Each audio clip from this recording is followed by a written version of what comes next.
Tirekene buğla atanadı bağlarım.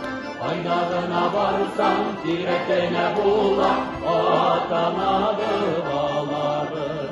Aydağına varsam tirekene buğla atanadı bağlarım. Atanadı bağlarım.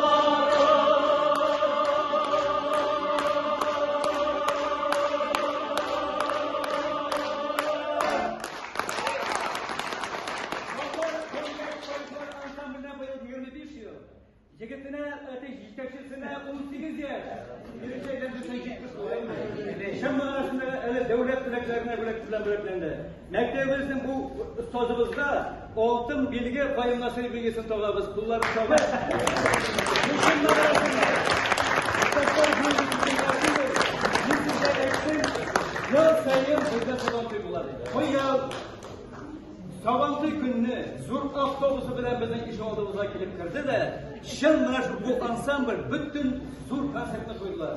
Ekesi kere bu mektebinin 100 yıllığına şurada Zur bilek oldu. Hem bunda immatur sözler yazıldı.